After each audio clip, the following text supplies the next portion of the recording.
What a lovely day!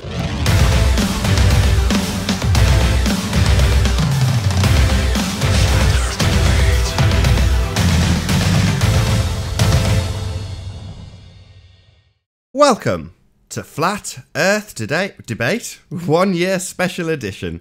I'm your host, Nathan Oakley, and if you're new to this channel, or you've not done so already, be sure to subscribe and hit the bell notification icon to keep up to date with the Flat Earth Debate. If you would like to support this channel, there is a super chat that runs alongside each of these shows while they're live, and there's also a PayPal link in the info box below the video once it's rendered. But most importantly, if you would like to join the discussion, simply mute the page you are currently watching, then click the link in the info box below this video to join the panel and express your views on the shape of the Earth. If you do join, please don't swear. If you do, you'll be ejected, and if you are, please don't try to rejoin the stream using sock accounts. You'll be warmly welcome back on the next stream. Please also share this 1 year special. Sharing the show obviously increases the live audience, but this in turn increases the chances of a more diverse panel. So please share the show. And one last time, if you're new to the channel or you've not done so already, be sure to subscribe and hit the bell notification icon to keep up to date with the Flat Earth Debate. Now we are joined by Iron Media, Jose, and The Plain Truth. Good to have you all. Afternoon, Nathan. Congratulations, pal. Thank you very much. 1 year. Hello. What? Hello, Travis. Happy anniversary. Good morning. Jose. Happy anniversary. Thank you very much. I'm going to start off the show with a good news story. So, good news! So Jose started a GoFundMe yesterday and so far has raised $150 towards a originally $700 target to get himself a P900. Didn't want to stretch to the P1000, which is perfectly reasonable. So he asked a fairly modest amount, which he then dropped when he found out that there was a few people who were selling them second-hand for around $350. So that's his current target, so he's around halfway towards his target. However, last night, Jaron Campanella of Jaronism and Globebusters got in touch with me and explained that should he not be able to attend the show today, which he intends to do but may not, it's obviously 6 AM where he is now, then let Jose know that an anonymous donator has contacted him, paid for the camera, and so long as Jose passes on his address, it's now Jose's camera. So Jaron's camera's now Jose's camera, and he's also raised $150 towards a few accessories. Oh, is that Jaron? Hello? It is I. Hello! It's You're just Riley. getting a good Somebody mention. kick him. See, Good morning. so Claus does exist. Yeah. He does. What a great community we live in. Did I miss anything? I missed the beginning of the show. Yeah, you were being thanked for I passed on your message to Jose as a good news story to open the show with. So Jose's all sweet. excited. Good. Yeah, Jose. Yeah, nice anonymous donor gave me a donation and said, send the camera on your way. So just pass me your address and it's yours. Beautiful news, man. I can't thank enough to the anonymous donator and the three people to donate it to the campaign before I finished it, which I'm going to use it to buy accessories. I want to buy me a good tripod, maybe an extra battery, and an extra SD card if necessary. So thank you. I can't thank you enough, everybody that was part of it. Jaron, that's going to be awesome. To good use. Good. Yeah, that's what I'm happy with. Let it stay in the community and then I'll get to reap the benefits of some of your observations. So win-win for me. Yeah, his address is 312 Strawberry Lane. Right.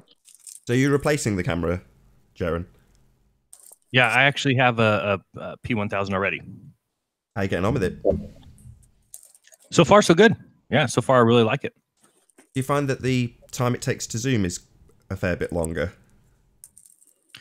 Yeah, well, I mean that the lens of it's huge. You know, by the time you've extended it completely, like it's about a foot long. So yeah, it does take a little bit of time, but I mean nothing that's going to stop you from making observations, right? No, not at all. It was just the only thing I noticed with Ranties. I mean, as much as Anthony's like, no, the P900 is perfectly adequate, I saw the differences that Sandra put up with I think it was an oil platform, and there was no comparison. It was just so much better. Not that I'm knocking the P900, it's an exceptionally good camera, and a lot of the footage, if not most of the footage we see today has come from the P900. It is, you know, the benchmark. It's still is, but unfortunately it's not as good as the P1000 for obvious reasons. It's a considerably more expensive camera. Yeah. No, I totally agree. It's not like once you have the P1000, you still pick up the P900. There's no way. You just, that's why it's just been sitting here. Yeah, I want really quick to thank the 3 people that donated. First person was Sandra P900 Cool Pics. She donated something. She donated $25. And thank you to an anonymous donor. That is a person very loved by all of us. And that person told me to please do put it anonymous. And thank you for the $100 big donation. And the other $25 was Soundly himself. And he typed a message down. Please do more punctuatory observation. Thank you, Soundly. Thank you, Sandra. And thank you, anonymous donor. Appreciate it. And very, very much thank you to the anonymous person that paid for the camera to Jaron. Thank you, guys. Yeah, what a fabulous community we work within. Not many communities would do that.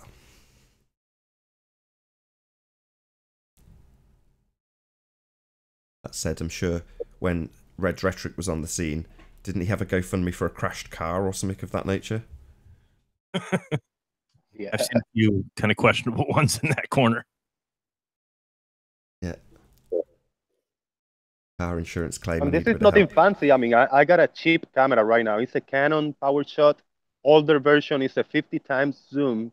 And I went 2 days ago to do observations. I took like 25 videos, 2 and 3 minute videos, and half of them didn't record because it tells me, the SD cards get corrupted. I mean, somehow the camera is just not recording everything. And it's all pixelated and blurry, and it's a pain, to get some good footage and then come home, plug it in on my phone, and half of the footage is gone. So this is going to be an awesome for everybody, because I just want to create content and put it out there to share with everybody and figure out the optics on the reality we all live in, Absolutely heartbreaking when you do something like that.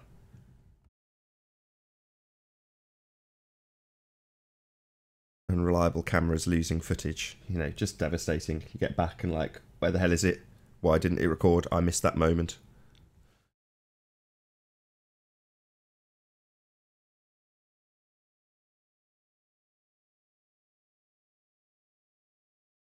So have you actually captured anything with your new P1000, Jaron? Yeah, actually just some distance shots, and then recently we went over to like Moss Landing, which is kind of that middle point between Pacific Grove, where, if you remember, I did the 4-mile laser test from Lovers Point, right? And and then Lovers Point and Santa Cruz are about 30 miles distance, and just watching boats really, and also tracking boats left to right, so that kind of watching boats leave the Monterey Harbor and then head over to Santa Cruz. So that's what it appears they're doing. I mean, I don't have any communication with these boats or really know exactly what their path is, but that's what it appears to be doing, and makes sense, and takes about as long as you would expect, maybe an hour and a half or hour and 15 minutes to go from one side to the other. So I'd be having the boat move at, 30 miles per hour, thereabouts 25. And these are like little speedboats I'm talking about, we don't see the container ships that I see other people, or the steam line like Ranty shows, not at the Monterey Harbor, because basically there's no dock here, so they don't come here and then leave. So usually we just see a lot of like whaling boats or whale watching, sorry, not whaling, whale watching boats, or little speedboats that kind of go across this harbor here. I guess you would call it a bay. Anything to report? Anything in regards to cute viewing angles and things of that nature? Well, it's your anniversary show, right? Indeed. Yeah. Congratulations on that. Have you got a cold? You sound like you're stuffed up. I just woke up. Oh, I'll clear up within 15 minutes or so, but no, it's usually the sound I get. A voice changer. It's that deep. No, just it's 6 a.m. 6 a.m. You got out of bed for this? I know, I'm crazy. I'm very grateful. Dedicated to the cause. No problem. It's good actually that I'd probably be on more often if the show was at 7 or 8, and then probably waste my day away sometimes. So it's good. I listen to you guys in the morning. Usually taking a walk pretty early in the morning, and it's nice to have something to listen to. Jaron, you know that video that you put with the pavement in the background, your most recent one? Right. Have you noticed that effect is also happening in other parts of that same video? It doesn't have to be the curb. It's just going towards that horizon. You can see that squashing effect. Yeah, and you can see some reflections, and yeah, I just noticed some of that stuff and saw people pointing that out. So, did you see Miles the Liar Davis's response video where he's put planks of wood along the floor? No, I don't watch Miles Davis. No. I did see the guy who tried to show us that his model shows us that it doesn't happen. So I guess Carmody. Yeah, Heath Carmody. Yeah, so basically that guy appeals to the model rather than appeals to whatever's going on real world and says that my model says. That's called reification, dude. Yeah, exactly. Yeah, Miles put down these boards in a corridor, and I didn't quite understand why he put boards down, but someone said it was because the lens on his camera was like central on the back of his camera, so he couldn't really get the lens low enough. So rather than dig a hole, he had to like lift the floor, and that was the reason why he did it. But he did it with like the most non-reflective product you could ever possibly think of. And I think the reflections are probably something to do with it. I'm not saying they definitely are, but Nathan's like did it over that floor that adds some kind of sheen to it. And that sheen appears, I mean, I might be wrong, but I just noticed that his was like the most non-reflective floor that you could ever probably use. And I wonder whether that had an effect on it. But he also used a laser. And it's like, well, why didn't you put like a bottle top or a book or something at the end, which is what we were demonstrating? Why put a laser beam? I don't know why he did that either. And for me, it just reeks of misrepresentation. Well, yeah, and the hilarious part for me is he saying that the observation we're showing doesn't happen? In essence, yes. I've got it on screen, Nathan, if you want it. Yeah, while we're showing this, Adam, I've just sent you a video, Anthony, that's had most of the morning working on it with me and Flat Earth Audio. Can you download it so you can play it? Yes. Yeah. So this is Miles the Liar Davis's video, Jaron, with his boards and his laser. I don't know. Maybe Adam can tell me because I've not actually watched this other than what Adam showed me. Did he have the laser above the camera? The laser was sat basically 1 centimetre above the level of the board, and then he was bringing the camera hopefully as level with the centre of the laser by it being slightly lower. Obviously sat on the carpet and butted up against the board. So he's trying to get it as level as possible, which obviously should negate some of that compacting because it is in the center of frame, the center of the dot. But and one problem real quick, just off the bat, I mean, Nathan's observation in that ping pong room, Nathan, how far was that book from you? I don't know. I would have to guess about 20 or 30 feet. And I mean, mine was quite a bit longer, and I mean, this is extremely short. So I would like to see this reproduced at double this distance, 3 times this distance, because it's going to be that far before you start noticing what I did on the street, which is going to be my observation is 200 feet. Yeah, well, if you did it, let's just say, I mean, we've all got access to a supermarket, right? It needs to be done on a supermarket floor. Because that way you can't argue that there's like undulations in the floor that are appearing to look like a curve.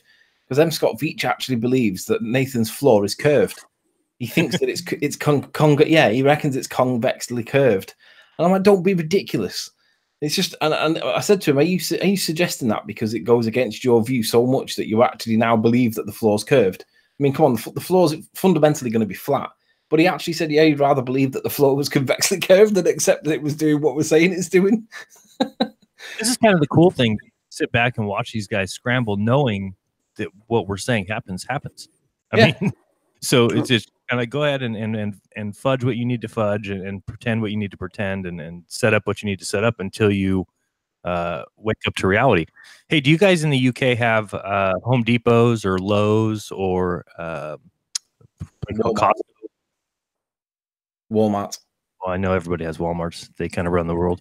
But well, I don't know how much it would cost if they would ever let you in 30 minutes before store opening, but imagine the effects that we get on one of those floors where you're talking maybe 200 yards. There's some super Walmarts here that are, man, I would guess they're upwards of at least over 100 yards. Yeah. I mean, you can do it with most people. I mean, how many people work inside a warehouse? There'll be loads of people that work in a warehouse. Zach did it, didn't he, on his warehouse? I mean, don't forget, remember when Good Times for All did his paint lids? Absolutely. Yeah, he's the originator of this. It's kind of already been done. But check this. I don't know if you can see my screen, Jaron. If you click the link, if you click the thumbnail at the bottom. Gotcha. This has been motion tracked. So what you're looking at is the effect of the immediate horizon in front of you. And what it's showing is that this is from Al-K, and Al-K was trying to debunk Ranty at the time, but inadvertently now basically shows that there is this lensing effect on the horizon, which, you know, we've all seen before, but you never really think of it because until it's pointed out to you that whatever's going on at the horizon with regards to what we're looking at is what they would call curvature because it's obstructed. So this is Al-K's own video trying to debunk Ranty, but actually it shows the effect perfectly because you can see this distortion effect. And I mean, I'm not persuaded that I understand what's causing it. I understand that the angle is maybe part of it, but I think there might be more than one factor at play. But the point remains that there is the obstruction at the horizon that seems to be like optical, that they all interpret to be the curvature. And we're laughing at them saying it's definitely not curvature, but we don't know what it is. And yeah, angle's part of it. But this is Al-K's own video that basically debunks himself, but he doesn't realize all the obstruction at the all the obstruction at the horizon is not the curvature of the Earth. It's some kind of optical thing. Hey, Chocolate. This is all just down to the angle. This is less than a mile. You know, with a P900 zoomed in at effectively the angle being narrowed by the hills. So all that's happening is the angle gets narrower and narrower and narrower. And then you end up with that miraging effect. It's as simple as that, you know. Yeah, you'd see the same thing happening on my images if I was doing it with a P900 as opposed to a iPhone. But if you zoom in, you can see it nice and clearly. Can you hear me, gentlemen? Hello, Chocolate. Good to have you. Chocolate. What's up, guys? Happy 1-year anniversary, bro. Thank you very much. Cool. I mentioned in my live stream recently, is that 1980? Is that your birth year? Yes. All right. Kudos. Cheers for being a 1980s baby. Me too. Me too. So's Anthony. Oh, really? Yeah. You're all babies. I'm older than you. Born, Jaron? January. Oh, I'm September. And Nathan is what month? August. So Jaron is oldest of us all. I got some months on you. Yeah, you were almost a 70s kid. Almost. I missed it by. I'm a 76 kid. Woohoo! 75 in the house. 73, you youngsters. Oh, Can you imagine 72 boys, 72. Jared, if you were classed as a 70s child, but really you were like right at the very, very back end of it, you are actually really an 80s child, and you wouldn't associate with most of the music in the 70s. So really good that you made it into this side of the 80s, because if you were actually a 70s kid, you wouldn't know any of the music. Yeah, good thing Mom held out. Yeah. I bet you know the Menudos, right, Jaron? Menudos was all over the place. Yeah. Jose, I had a Menudo's lunchbox. Trust. You see, I'm telling you, bro. That was Puerto Rico represent, you know, man, all over the world in the early 80s. 42 years, I'm not even Puerto Rican. Paris was just like, oh, you need a lunchbox? Here they go. I don't know who these guys are, but here's your lunchbox. Awesome. I'm at work, so I'm gonna mute for a little bit, but I'll be here listening. Jaron, have you found anything more interesting out about the golf thing on the moon? The last thing I heard was that you had the video back and that you'd published it and it was public. That was about it. Just, you know, looking through that video footage, I don't think anybody can disagree that it's not proof of squat. But unless you're that's your religious belief, I mean, then you're going to accept it and say, no, this is absolutely proof. How dare you question NASA? You asked them for this spacewalk footage, and after 7 or 8 months, they provided it to you, and it's proof that there's a spacewalk. that's one side of the coin, and the other side is there's not even video of the two astronauts for longer than an hour of this 7-hour spacewalk, and it's just pictures of the ISS, which look like the same pictures of a model. What looks like to me. Well, what I meant was, when normally like NASA release like ISS footage or whatever, there's usually errors in it that somebody somewhere will spot, and they'll say, yeah, that can't be true because. Has anybody like looked at it and gone, yeah, that's wrong? Nope, not that I've heard or seen anybody send me any footage of it. I mean, some of it looks wrong to me. It just is too much time to go through the whole thing. I think I forgot what I said, 32 hours or something of total footage. So you'd have to just sit there and stare for that long. And I think it's meant to keep me from doing it again. And they did a decent job at that. To go through that again. Just doesn't. I mean, if somebody does that for a living or gets paid to sit around and wait on NASA and answer their emails and follow up and all the hoops you have to climb through, that's maybe possible if somebody's paying. But for just somebody who's a researcher who is trying to get a hold of some NASA footage, they totally do a great job of making sure you never ask them again. So sounds when you received it, did it have any influence in persuasion to you with regards to maybe they did go to the moon, or did you just literally just think that no matter what they give me, I'm not going to accept that they went to the moon anyway? Well, this had nothing to do with the moon, but no, I mean, to me, there's no real question of whether or not we went to the moon. Hang on, what do you mean? I thought they were playing golf on the moon. Isn't that the whole point of the video request? Nope, they were playing golf.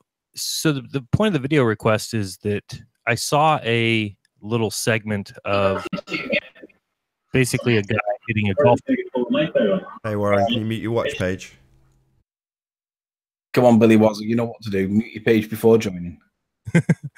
So yeah, there was a little guy. It was muted. You got terrible feedback, Billy. Hello, testing. All right, better.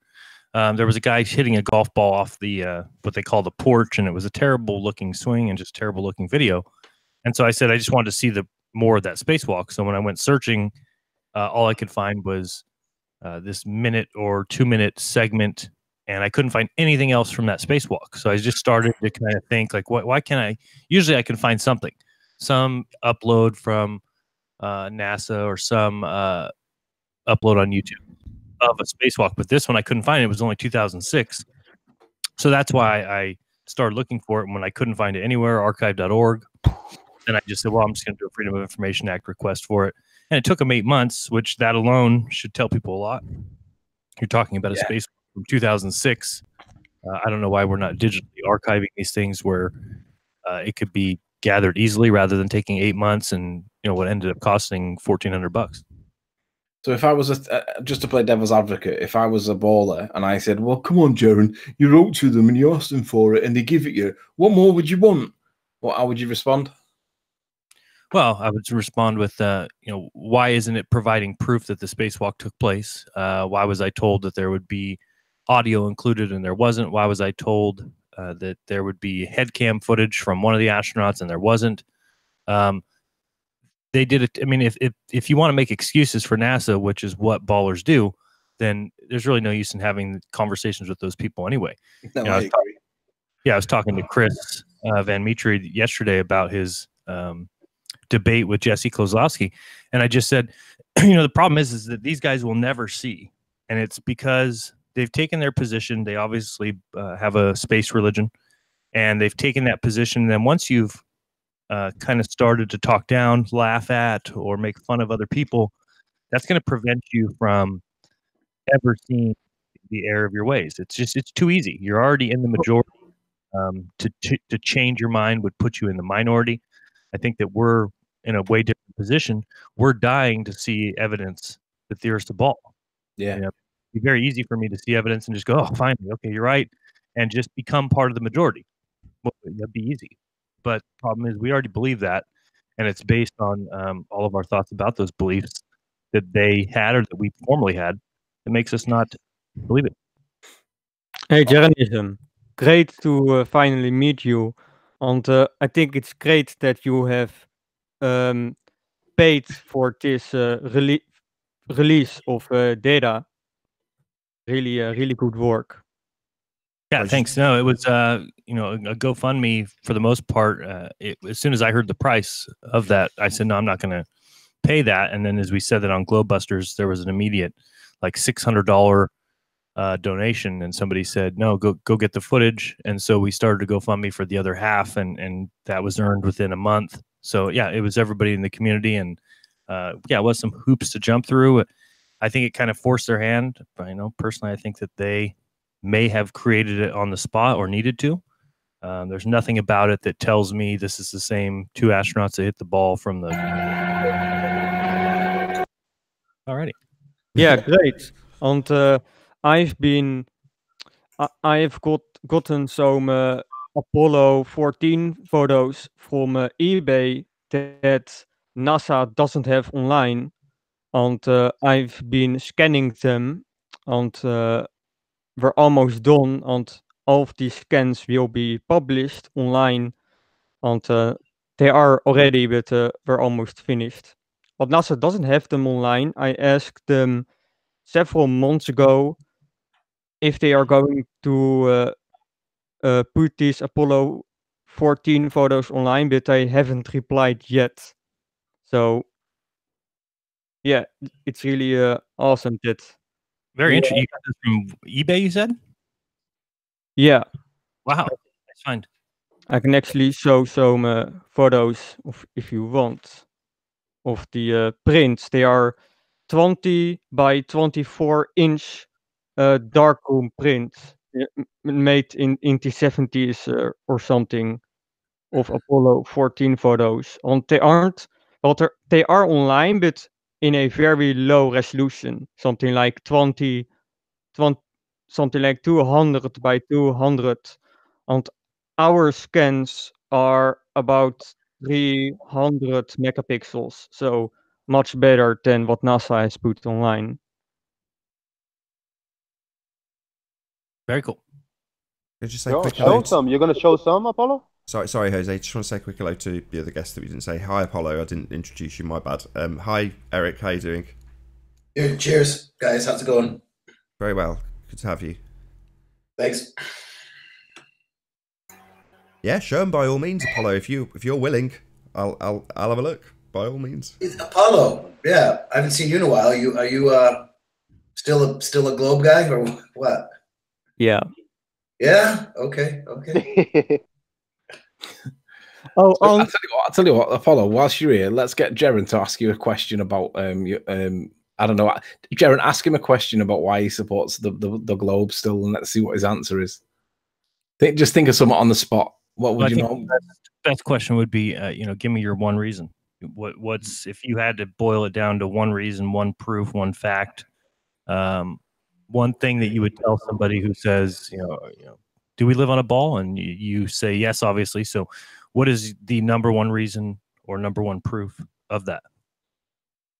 Because radio amateurs with ham radio equipment can receive satellites from space without the help of NASA. So that's third-party evidence for a first-party claim. So you have a first party that claims there are satellites in space. But then you have a third party, the radio amateurs, that can receive those satellites with their ham radio equipment and even communicate with them with a relay. So if you if there's a balloon that we've seen many of these balloons with this satellite looking apparatus attached to it, if I put one of those up above your house and say from 20 or 30 miles away, I'm able to send data to it via radio waves that you then pick up from your house. That's where I've told you to aim. I told you to aim up at a certain coordinate. The angle of, so let's say you have two radio dishes. The angle of the radio dishes would change depending on the height of the source, because of trigonometry, right? So if the source was very high, the dishes would be pointing at another location, than if the source. Aren't ham radio towers? They're not satellite dishes. Most ham. I mean, a guy across the street is a ham radio guy. He doesn't have a dish. He has a tower, like a regular traditional tower. Yeah. Most amateurs use a tower, but some use a radio dish. And I'm talking about those specific because a radio tower, you wouldn't be able to tell the source by the angle you're pointing at. But a radio dish, depending on its shape, would only receive a radio signal coming right at it. No. I know what you actually. I've seen towers that are a combination. It's foundation is a tower, which is probably the ground-based radio, but then, like Jaron is saying, a balloon, and you say a satellite. So then there'll be a directed dish at a certain location. Okay, go ahead, Jaron. I'm sorry. He's dropped. I guess he'll come back, but no, I just wanted to clear that up because I mean, there's a guy right across, and he's starting to say dish, and I'm thinking, wait. Ham radio is usually towers, but what does that prove to you, though? What's the point it proves? That was my question. Yeah, does satellites have anything to do? Whatever is bouncing signals or receiving or sending signals have to do anything with the shape of the Earth? Really?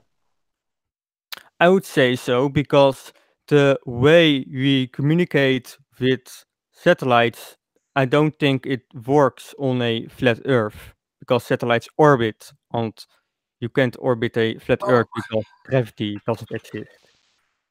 Orbit. It's about density, right? I don't think density allows for orbits. Hey, Event Horizon, how you doing? So,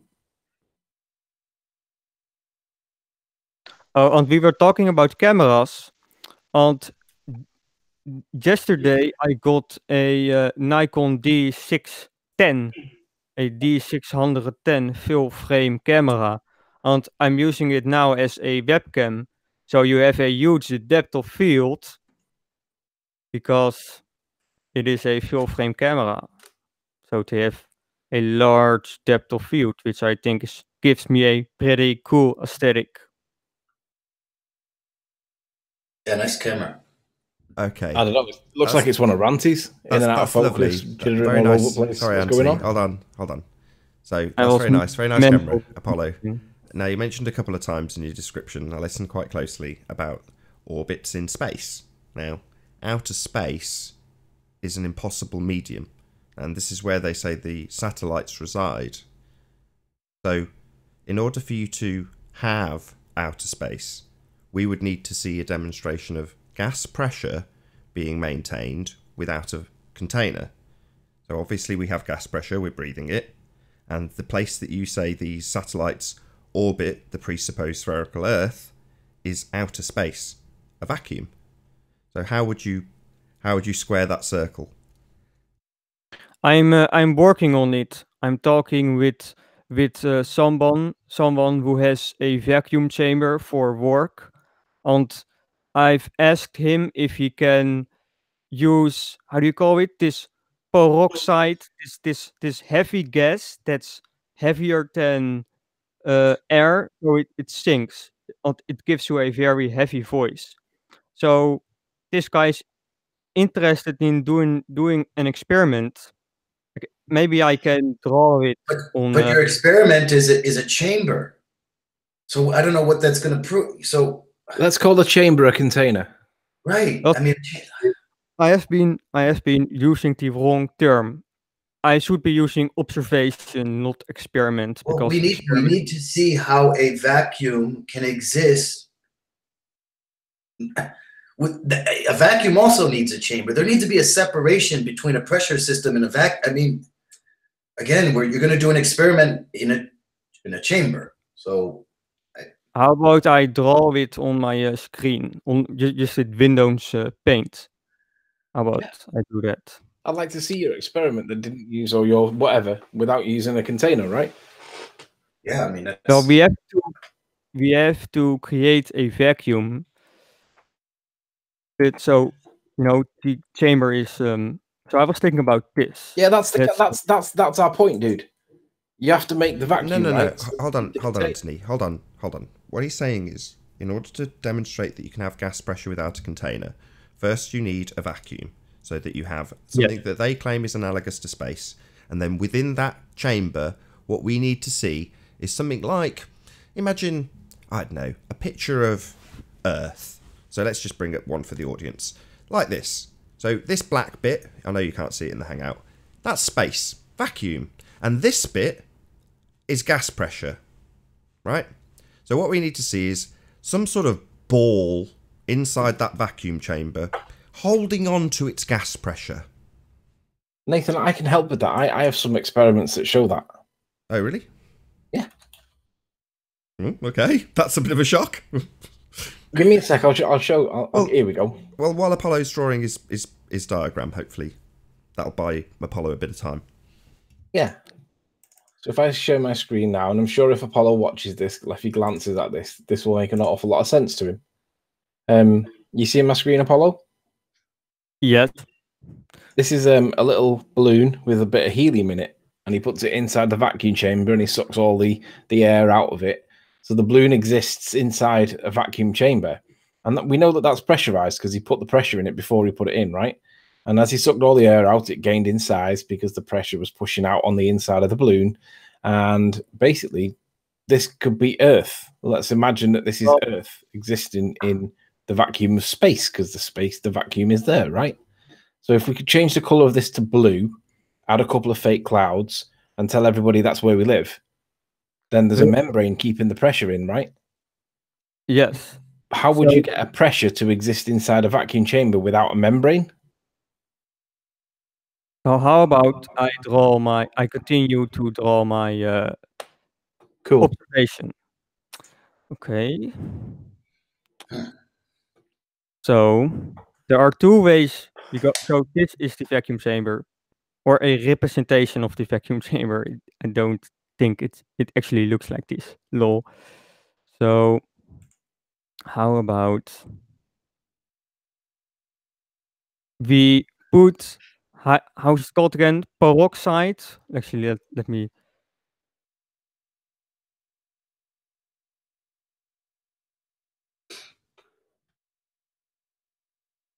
Wacht even. Oh, mensen. Oh. Ja? Maar ga je... Ja, als ik ben klaar, maar goed. Ja. Hey, oké. Je zou wel... Ja. Hey, back. No. So, do any of you know the name of this heavy gas that makes your voice a very low... Sulfur hexafluoride. Yeah, sulfur hexafluoride. So, sulfur hexafluoride sinks to the bottom. So, it's, so how about we fill this chamber with sulfur hexafluoride?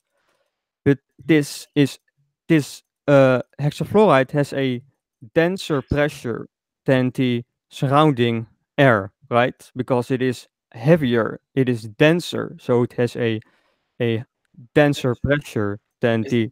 Is this inside the vacuum, or is this not in the vacuum yet? Not in the vacuum yet. Okay.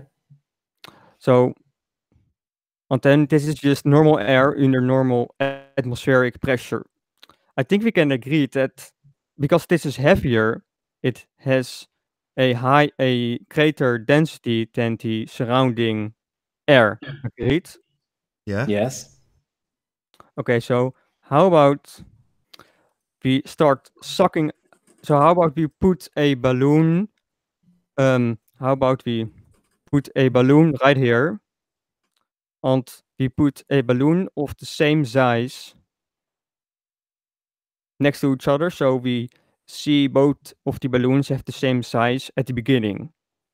And then we take one of those balloons down to the hexafluoride, and I would assume it shrinks because there is a greater, because the hexafluoride has a greater pressure, it shrinks down the balloon. How would you make? Hold on, how would Anthony. you Hold on. balloon Hold on. He hasn't got to his point. Yeah, but I'm just trying to ask mechanically, how do you get it down into that? Yeah, I mean a string or yeah. Well, it doesn't matter. It's not a vacuum. Hold on, it's not a vacuum yet. Who cares? This wouldn't have to have a lid at this stage. It's not a vacuum yet. Yeah. Just carry on, So, Apollo. Conceptually, I'm with you. Just carry on. okay. So we have one tiny balloon and one big balloon, and then we start sucking out the air out of the vacuum chamber. And this balloon should increase in size until Are you saying selectively just suck out the air? I was going to just let him get to the end. I'm going to ask that as well. You were all on the same lines as me. I just want him to get to the end of his point without being barraged with questions as he goes. So this balloon should increase in size because the surrounding air is being removed and maybe at one point pops. But because this sulfur hexafluoride is heavier, it stays at the bottom and the balloon stays the same size because the pressure is staying the same. Because No. Hold on. Just let him get to the end of his point, and then we'll rip it a new one. I know you're all keen. I don't think the sulfur hexafluoride will be sucked out by the vacuum, and it will thus create a pressure right here with a vacuum above it. That's my point. Okay, well, you're wrong. That gas is going straight out with the normal air. Right. The second you pull the air out at the top, entropy takes effect, and that gas at the bottom, right, will just fill the container that it's in. That's what gas does. And then if you carry on sucking, it's just going to suck out all of the hexafluoride as well. So you're just left with nothing, a vacuum. It doesn't selectively just pull the air out. You've got to be kidding. And that balloon that you've got in hexafluoride that you say shrinks because of the pressure, if it did shrink because of the pressure, I don't think you'd even notice it because of the resistance of the balloon. But let's say it did. When you suck the vacuum of the air out, that balloon will increase its size, even though it's in the hexafluoride. Lastly, none of this at any stage, even if what you said was true, that in a vacuum hexafluoride sinks to the bottom, it suddenly doesn't suffer the effects of entropy for some reason. It doesn't expand to fill the container it's in. Even if that was true, this absolutely still doesn't demonstrate gas pressure without a container now, does it? Well, the sulfur hexafluoride has a pressure, right? Because it is a density. You mean less than? You mean it's more dense than air? Affirmative. Right, but ultimately speaking, if you suck the air out of that container, it will just fill the container. If you could do what you suggested, which is separately suck the air out. Okay, so what would happen if the air is sucked out, but the sulfur hexafluoride remains at the bottom? It fills the container. That can't happen. Let's pretend it can. It will fill the container. The balloon will get slightly bigger then, Apollo. Yeah, the one that's in the sulfur hexafluoride, as the sulfur hexafluoride fills the container once you remove the air, the density of the sulfur hexafluoride will have decreased as it expands to fill the volume.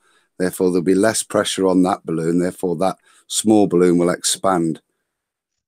But if you could do the impossible that you're suggesting, obviously. But either way, regardless of the impossible task that would be part of this setup, you tell me now, Apollo, how do you think, even if everything you said was true and we could do everything you've described, how do you think this demonstrates gas pressure without a container? Because you wanted to have an experiment show gas pressure within a vacuum, or how do you word it? Sorry. I'm not sure. How do you maintain gas pressure without a container? So I'll just for the audience point out the fatal flaw with this. That would be the container containing all of the gas pressures. So this would be the demonstration of a container. So I gave you the benefit of the doubt that within the parameters of the vacuum that you create, you would manage to have a little blue marble in the middle holding its gas pressure, but you don't. You have balloons that have membranes, unlike the Earth you believe in, and back to the main point of all this, the space that you believe the satellites reside in.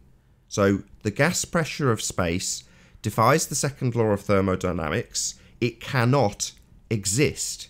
And this, even if all parameters that you believe could be the case, they can't, but if they could, it still does not in any way, shape or form demonstrate that you can defy the second law of thermodynamics. You cannot have gas pressure without a container. Within your apparatus, you have the container that contains the vacuum, the container that contains the pressure within the balloon, another balloon that's containing its pressure. You've got nothing but an example of multiple containers. Okay, so how would you propose we make an observation? Sorry, how do you propose we create a vacuum without a container? You Sorry. can't. That's Hold on, let me answer. Yeah, I your don't problem, it's care. not ours, is Let it? me just answer him. I don't care. I don't have a space religion that needs gas pressure to be maintained without a container. So don't ask me how it's possible to defy the second law of thermodynamics to make your religion work. You show me how your religion is anything more than just a religious belief in gas pressure being maintained without the necessary antecedent. A container. Can you show me the container between this sulfur hexafluoride and the emptiness of this space? Yeah, it's got a pressure differential. Like all of those oils that are separated by their density, the same applies in the air. But we remove the air out of the chamber, so there's No, only you didn't. Sorry, sulfur. stop. Sorry, did you? Or did you just draw a drawing and assert that you could remove the air separately, and then we pointed out that that would not be possible? That's how I think this observation is going to No, work. Apollo. No, it was a drawing that didn't make sense because you couldn't separately suck the air out. What would happen is the hexafluoride would have entropy affecting it, and it would fill the container. That's what gas does. Okay, well, thank you, Nathan, and I will keep you updated on if we do this observation or not with a vacuum chamber. You've got to be Apollo, kidding me. Can I just ask you? Hold on, When just you- let me round out, Anthony. This is a religious belief. The second law of thermodynamics is not going to be defied. Now, no offence to you, Apollo, but given that you believe we've had this religious assertion of a globe Earth for 2,000 plus years, do you not think it would be possible to just attain this somewhere that backs your religious belief in space? That's what I'm sitting here thinking. He's going away to do an experiment when the paradigm is a global Earth sitting in a vacuum. Surely this stuff should have been sorted out. You should be able to reference an experiment. This You is should what be I able want- to solve the problem. This is what I wanted to ask before. Apollo asked Nathan. He says, how do you suggest that we get this set up?" And Nathan's response was, "I don't bloody care." What Nathan's response should have perhaps been is, "That's the problem. How do you have a vacuum with something that's pressurized inside it when you need to have the separation? Because apparently the Earth lives in space, right? How are you going to do that?" Yeah. The answer is just we can't. We can't. Correct. produce the experiment. Correct. We see There you that. go. But Apollo asked us, how does he do his own experiment? And our position is, you can't. But Apollo had to ask that question because he realized that it can't be done. But he's asking us to do his experiment for him. And we're saying, you can't do your experiment because it doesn't do what you think it does. You can't have a gas pressure exist next to a vacuum without a membrane. Because like Conspiracy Flaps said, without the balloon, there is no pressure. Well, you need that membrane. So how are you going to do it? The balloons were just to show the pressure differential. They were Yeah, but what happens if you don't have the balloon? then you would need to use a pressure gauge, to show a pressure differential. Apollo, can What's the I just mechanism? ask a question? Hang Are on, there you wouldn't be a pressure differential. Why do you think that there would be a pressure differential? Because I think the sulfur hexafluoride won't expand. Oh. Well, then it's not a vacuum. Because you've still got air in it. You've still got air in there at that stage. The second you remove the air, not that you could do that individually, but let's just say you just changed the setup and replaced it with hexafluoride, it's not going to sit at the bottom of the tank with a nice vacuum above it. At the top. It's just going to fill it. That's what entropy does. It makes it expand and fill the container. That's what gas Apollo, pressure is. if you were to replace it with water, what would happen to the water as you created a vacuum above it? It would start boiling. So what do you think a much more volatile substance is likely to do? I don't know. I'm no chemist. It would just rapidly expand and fill that volume. Yeah. Okay. Well, I didn't think about it like that. Thank you. That might be the reason why you believe that we have a ball in space.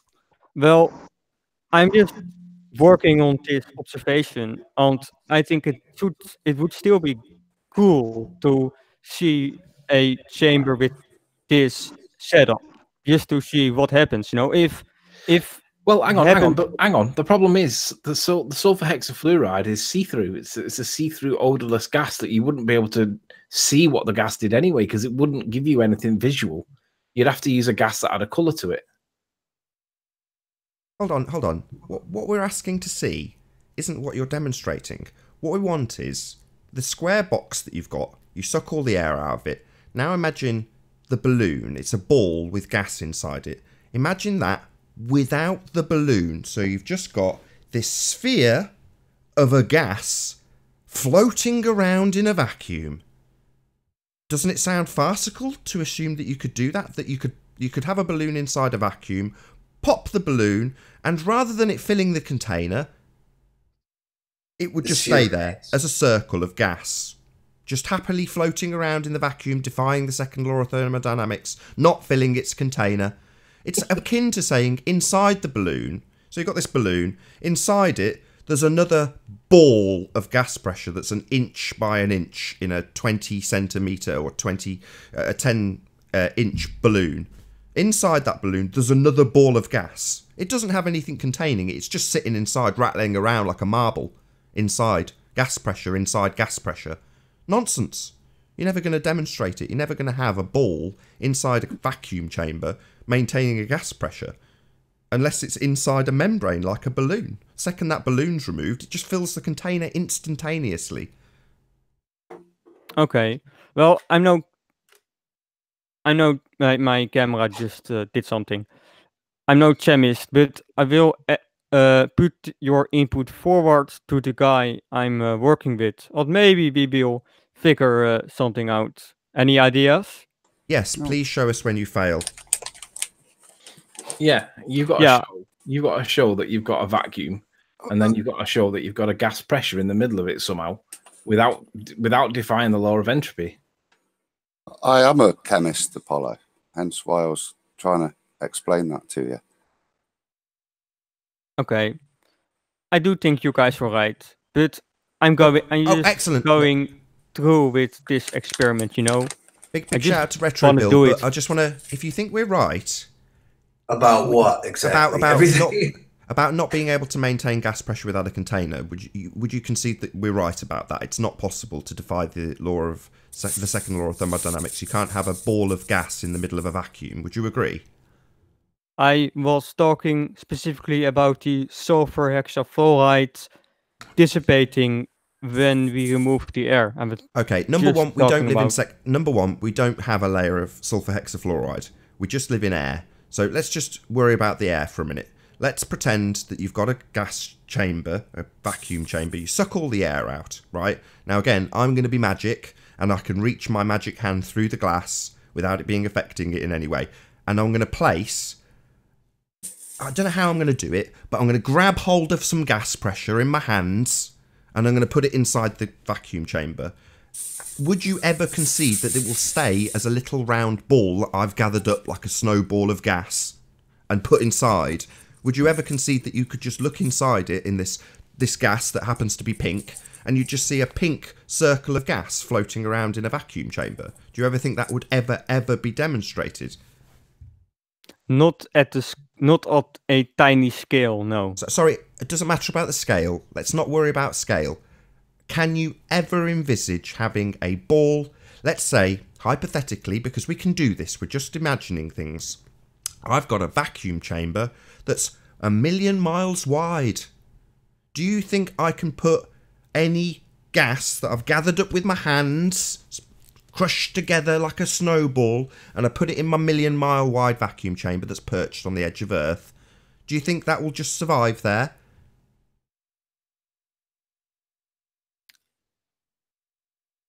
One moment. Apollo, you're a really great guy. I just want to thank you because you are very polite with your approach, and you think ahead of what you say because you're not invoking gravity.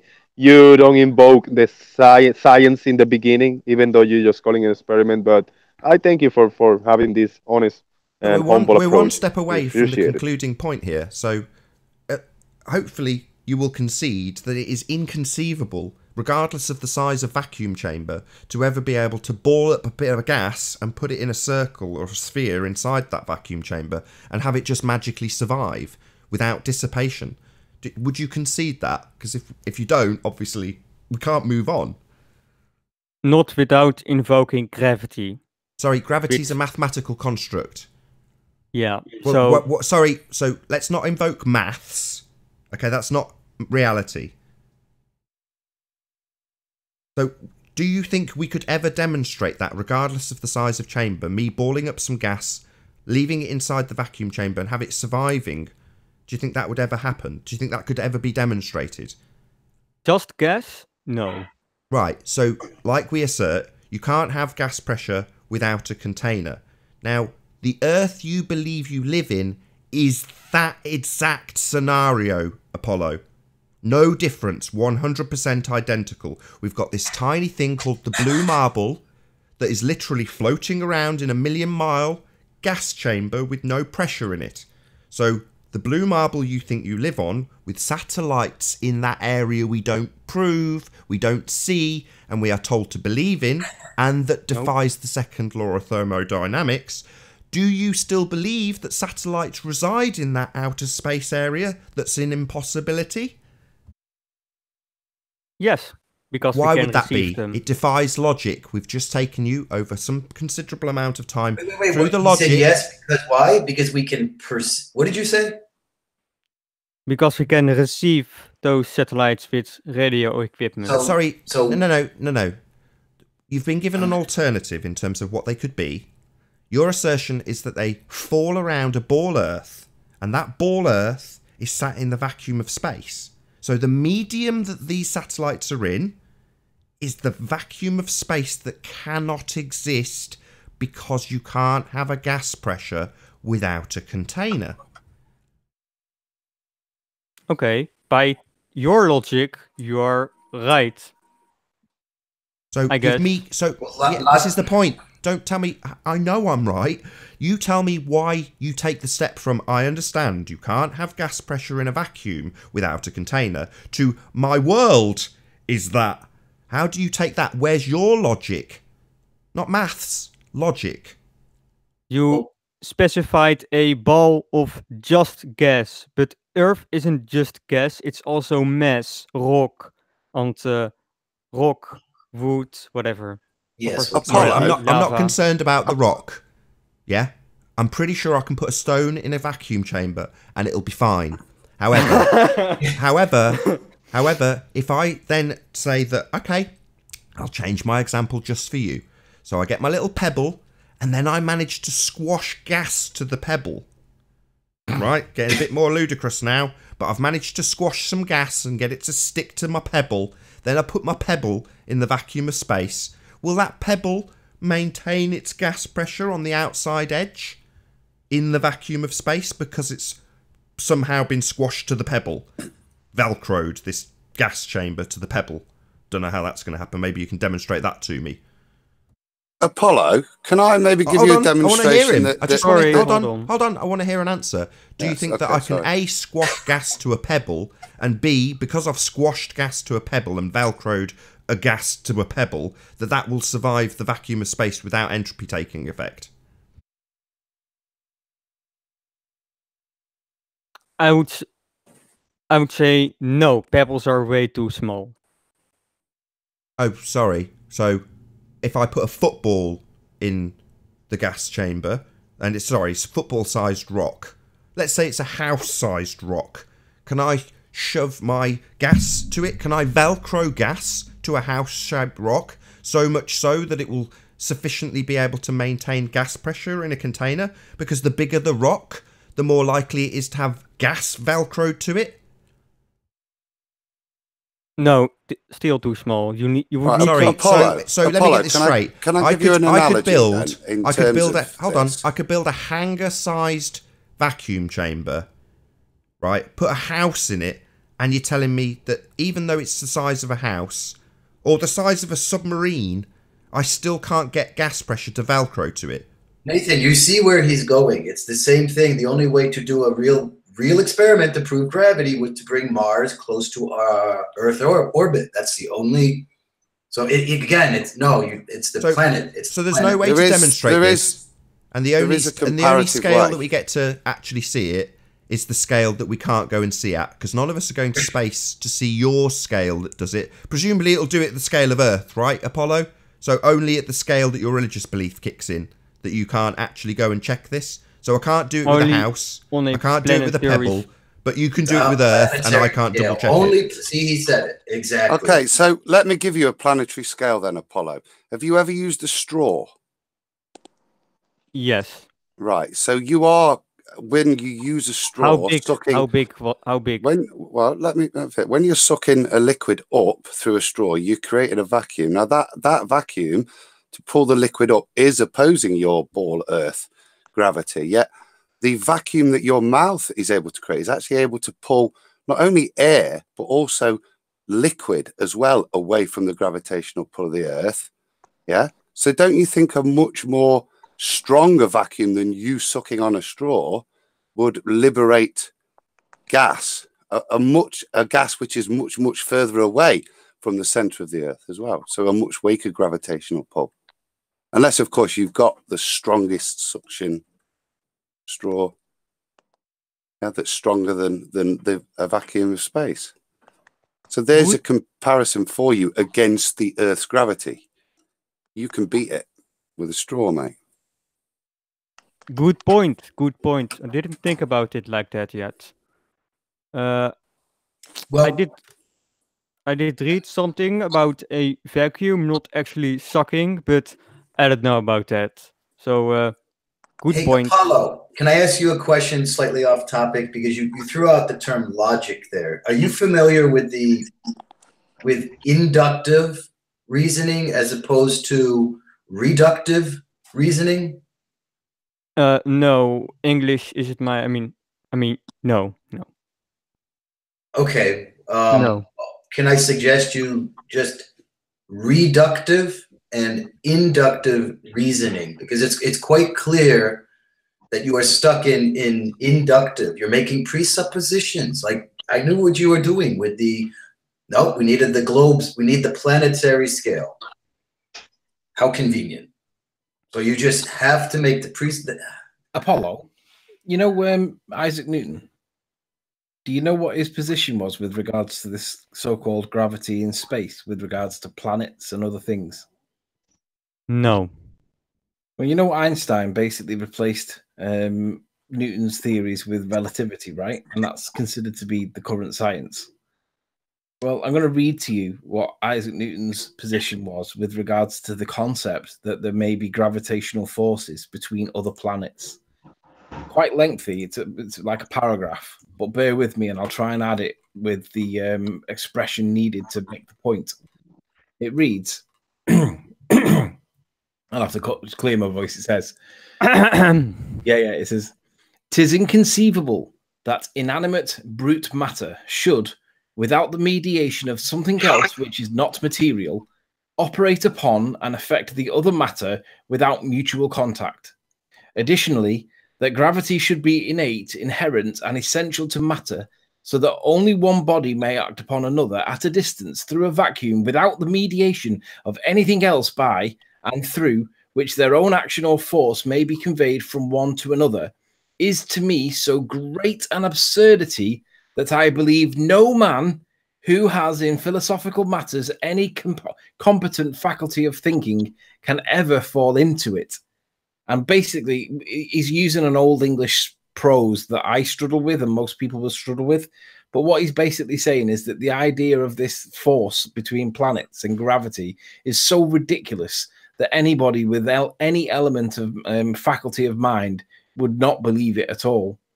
But this gravity thing is the thing that you need to be able to claim that this pressure can exist in a vacuum, right? You need that gravity. And Newton laughs at the idea, calling it absurd. Shout out to Isaac Newton. Shout out. So, yeah, nice read. Unfortunately, I am not very well versed in gravity, you know, how it works. I don't know really much about it. So, unfortunately, I won't be able to really debate about the technical parts of it. Sure. Shouldn't it already sorted out? Hold though? on. Calls it absurd. Hold on. This was the premise. This was the sole premise of your belief in the outer space that the satellites reside in. This is the entire premise of it. That was the linchpin that I was trying to get to. So, you know, you're conceding, right, we can't do it with a house in a vacuum chamber, it's just not big enough. Eventually, given enough time, we get to the point where you just assert it's only Earth that we'd be able to do this, therefore just asserting a religious belief about it. So, there's no logic here. Shout again to Retro Bill. Apollo, I'd like to ask you, the satellite thing, could you possibly put it out of your mind for a moment that this thing that we call satellites is just up in the sky, in the atmosphere, and sending signals? I mean, is that too hard for you to theorize that it might be the reality? I could do a hypothetical, how do you call it? Hypothetical situations. I can do those. So Okay. sure. So it's possible that it's just high up in the sky, these what you call satellites. Hey, really quick, sorry to interrupt. I'm gonna step out so Arwen can jump in the panel. He got more to say instead of me. So thank you guys. Thank you very much. And if somebody drop later or I get a chance, I'll jump in. If not, congratulations. Happy anniversary, guys. Thank you very much, Jose. Good to see you. Cheers, Jose. Happy anniversary. Happy anniversary, Nathan. Thank you, Apollo. Hopefully next year you won't be a globehead. Oh, sure. So that was a yes, that what we're calling satellites could be just mechanisms high altitude. Okay. Hello. Hey, Arwen. Hey, Arwen. Hello. Hi, Arwen. I just want to make a quick note that Apollo actually says Arwen's name correctly. He's the only panelist who says Arwen's name correctly. Can you just say his name once more, Apollo? Oh dear. Arwen. Sowieso Arwen. Sowieso. Je weet zelf. That's how you actually say Arwen's name. Ja, zo zeg je dat. Dat klopt. Je weet zelf. Ja, ik zeg het zelf bijna nooit zo. Urijn? In het Nederlands laat ik me ook zo niet aanspreken, zeg maar. Dus het is echt mijn naam hier voor op YouTube. Oh, oké. Blobberdob, blib, blob, blib. Ja, Scheveningen. Marokkanen. I don't mind Urijn. Welvaart. Urijn works for me. Scheepsbouw. VOC. Kolonisten. So, have you been listening to the conversation, Arwen? De kolonisatie. Zwarte Piet. Sinterklaas. Okay, enough now, Arwen. Check it out, cheeky sod. Somebody muted me. I think that was just for comedic effect. I don't think that was personal. Sorry, just not personal. Just flexing my facial muscles. So let us know, Arwen, if you've been listening. What do you make of this whole vacuum of space? Yeah, it's a theoretically impossible construct, even by their own standards. Even if you would assume gravity works the way it does, even if you would assume the Earth is a ball, it doesn't work. Gravity is technically considered a weak force, and entropy is one of the most violent ones. Very strong. So it can't work by their own standards. Hey, Apollo, let me ask you, we see a lot of this narrative in the media that, you know, humanity is destroying the planet and we need to, for the species to survive, we need to get out into the cosmos. I mean, do you hold that worldview? That we are destroying Mother Earth, the planet, and we need to listen to Ray Kurzweil and these trends, you know, we need to get out into the stars to save the species? I'm not sure. I would say not to the extent the media is proclaiming. I'm not saying we need to, but I would say having in the near future, you know, I'm talking several hundred years, I would say it is beneficial to human civilization and culture and continue existence if we were to colonize other planets. But Okay. that's the far future. I don't think having 10 people on Mars will save the human race, for example, you know. Yeah, the great dream of infinite expansion. I know. Great dream. I Dreamers, know. It's very addictive, even for me. everything started with a dream at one point. Yeah, but we'd prefer if those dreams didn't get asserted on this as though they were actual reality. So The dreams are problematic because they will make you try to invest in something that is totally impossible. That's like religious atonement. And that's sort of why sci-fi, the sci-fi genre has been so It may be successful. enjoyed, but it's a false hope. And if you are honest with yourself, eventually you will know it'll never come true. And the people like that really know this shit, and some Freemasons, I guess, that know it, they just think like, yeah, I hope they could just enjoy the dream as long as possible until they figure out it's fake, because then you lose that joy. That's how they see it. So they don't want to ruin it. Fair point. Thank you, Arwen. Yeah. But it is potentially a waste. Oh, on Sleeping Warrior, yes, I did pay. I did pay for Sparkle Cam about 1 hour ago. I got it just for this hangout. How much was it? Was it $100? €100? No, I got the one just for Nikon cameras on single user, which was like $50 or €55. Can you send me a link? You mean? Yeah, it's just on their Sparkle website. If you just buy the Nikon or just buy the Canon version, it is just $55. Single user, 1 year of upgrades. Yeah, I see that. I see that. Did you think I did look at that and I thought, nah, it's too expensive. That. Oh, by the way, listen, Nathan. If I said to you that space was a container, what would you say? Space is alleged to be a vacuum by globeheads. Now, you know, Einsteinian gravity is not a force, whereas Newtonian gravity is a force. Right. Well, according to that same article, no claims.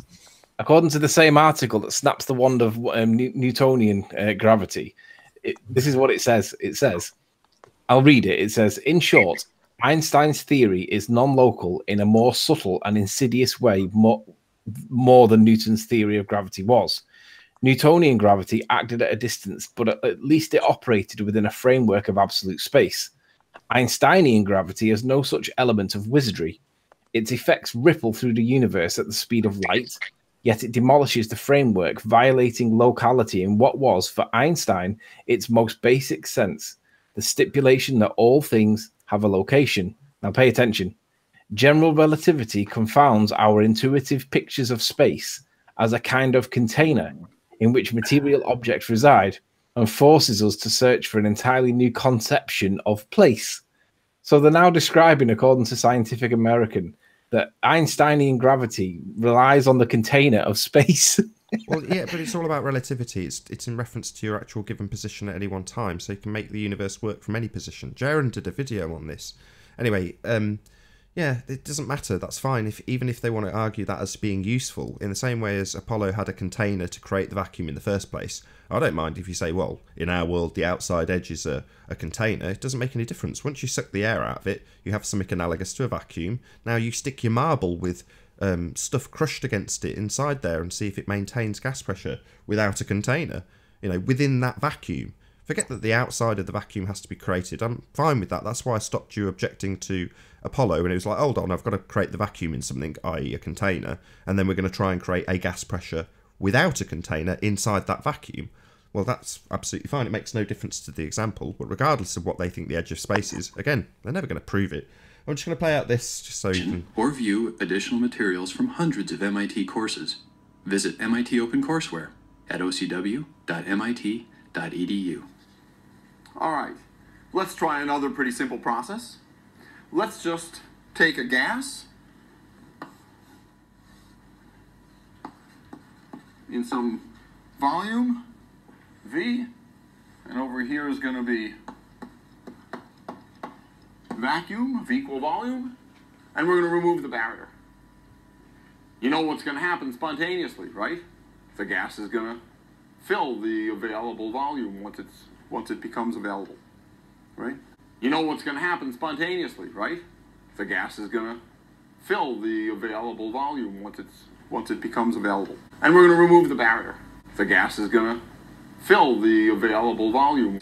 Take a gas, and over here is going to be vacuum, and we're going to remove the barrier. You know what's going to happen spontaneously, right? The gas is going to fill the available volume, fill the available volume, fill the available volume, fill the available volume. Holy shit. I don't think that most people in chat do. They'll never get it. I mean, let's name and shame some dumbos in chat. We've got Daniel, completely stupid. We've got what's the other guy's name? I don't know what Daniel is, but I have my doubts he's even human sometimes. So, complete moron, be rational, complete moron. You guys all think that these things are all true. It's utter garbage. What things?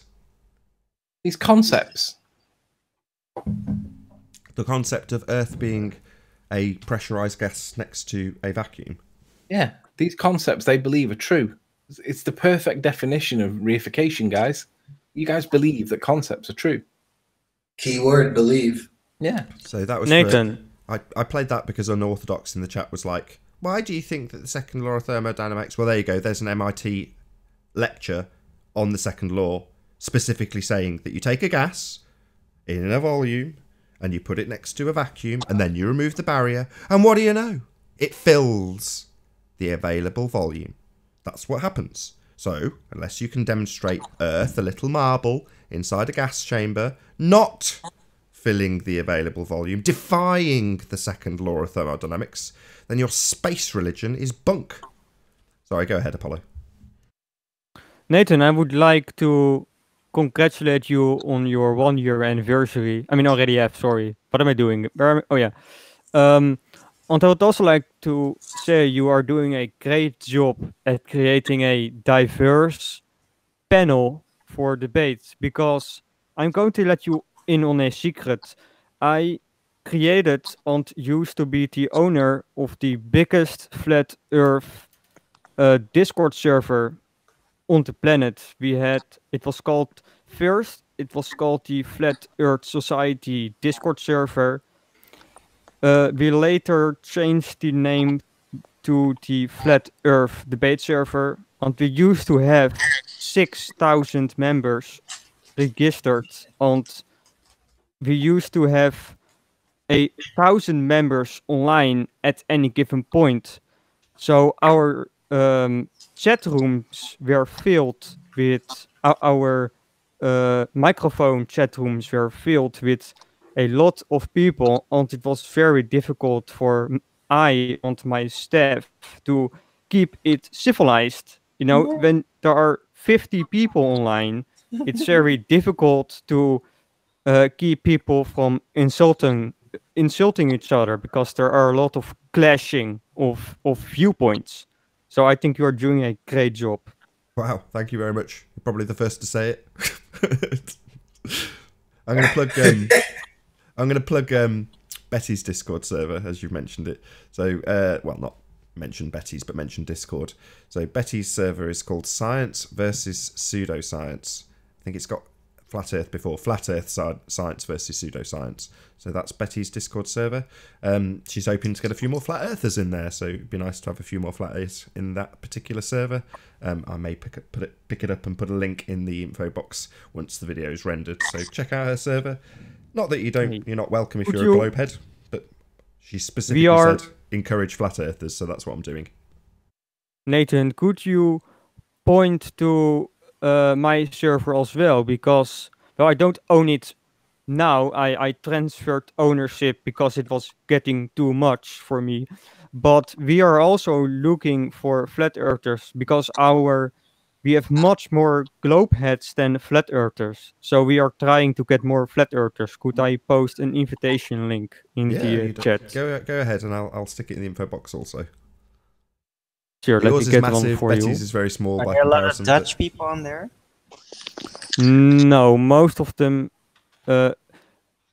maybe a few, but we only allow English. Because if people start talking in their native tongue, we don't know what they are talking about. You know, they could be insulting each other without us knowing it. So we have to talk in English. That's a now, fair rule, isn't it? I think right now we have 3,000 registered members and about 700 people online. So, damn. So I mentioned I'm administrator. I've mentioned the name of Betty's server, so Flat Earth Science versus Pseudoscience. What was the name of your server again? Flat Earth Debate server or Flat Earth Debate Society. I'm not sure. Let me load it up. Actually, Flat Earth Debate server. Cool. Quite a few of them. Huh. Yeah, it's a common name. Good stuff. We can have a short 10-minute break shortly. So I don't know if someone wants to round out with a really damning or interesting point before I do. You guys don't know what entropy is. I'm looking at the chat now, and I've got Daniel trying to tell me about entropy in the second law of thermodynamics. And you guys don't know what you're talking about, yet you claim that we don't know what we're talking about. Daniel can't even give me one example of an isolated system. Shame on you, Daniel. We'll see you in 10 minutes. Mm-hmm. Any more for any more? No? With that, I'm going to say first and foremost, a huge, massive, enormous thank you to all of the debating panel for making this debate possible. And of course, a massive thank you to all of the live audience for tuning in and sharing this debate. If you hated the show, then you know exactly what to do. If you liked it, maybe consider sharing it with a friend or subscribing if you've not done so already. Also, a massive thank you to all who hit the super chat. I'll see you in about 5 minutes' time. I've been Nathan Oakley, and I'll see you all in the next video. Oh, what a day! What a lovely day!